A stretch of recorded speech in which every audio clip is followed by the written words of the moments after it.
অল্পজ্ঞানী লাফায় বেশি, মধ্যজ্ঞানী চুপ, পূর্ণজ্ঞানীর বিনয় বেশি, শান্ত তাহার রূপ। আজকের দিনে ভদ্র মানে তুমি ভীতু, নিরীহ মানে তুমি দুর্বল, সৎ মানে তুমি বোকা, আর স্পষ্ট বক্তা মানে তুমি শত্রু। মানুষের চোখে খারাপ হতে গেলে খারাপ কাজ করার দরকার নেই, শুধু উচিত কথা বললেই মানুষের চোখে খারাপ হয়ে যাবেন। অন্যর মুখে শোনা কথা তাড়াতাড়ি না বিশ্বাস করাই ভালো, কারণ সত্যর তুলনায় মিথ্যা দ্রুতই ছড়িয়ে পড়ে।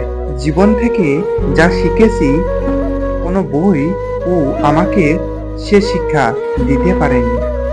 ভালো ব্যবহারের যোগ্য সবাই নয়, যে যেরকম তার সাথে সেরকম ব্যবহার করাই উচিত। দেখতে সুন্দর হওয়ার চেয়েও ব্যবহার আর ব্যক্তিত্ব সুন্দর হওয়াটা বেশি জরুরি। নিজের জীবনের কঠিন পরিস্থিতিগুলো নিজেকেই সামলাতে হয়। উপদেশ তো অনেকেই দেয়, পাশে থাকে না কেউ। কাঁথার ব্যথা কিছু সময়ের জন্য থাকে, আর কথার ব্যথা সারা জীবনের জন্য থাকে। বেঁধে রেখে লাভ নেই, উড়তে দিয়ে দেখো। দিন শেষে ফিরে যদি তখন আগলে রেখো। সাহায্যকারী কখনোই ঠকে না, আর হিংসাকারী কখনোই জিতে না। জীবনে ভালো দিন পেতে অনেকগুলো খারাপ দিনের সাথে যুদ্ধ করতে হয়।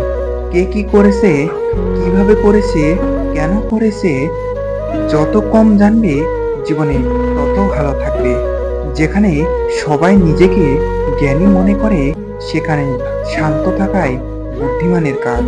শিক্ষিত হয়ে যদি ভুলকে ভুল আর ঠিককে ঠিক বলার সাহস না থাকে, তবে আপনি সমাজের বোঝা ছাড়া আর কিছুই নয়।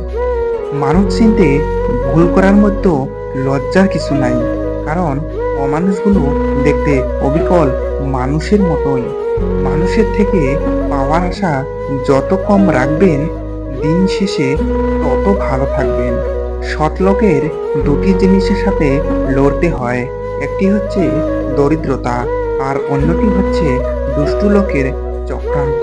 যদি ব্যর্থ হও, হতাশার কিছু নেই, শুধু মনে রেখো, অন্ধকার যত গভীর হয়, সূর্য তত দ্রুত উদিত হয়।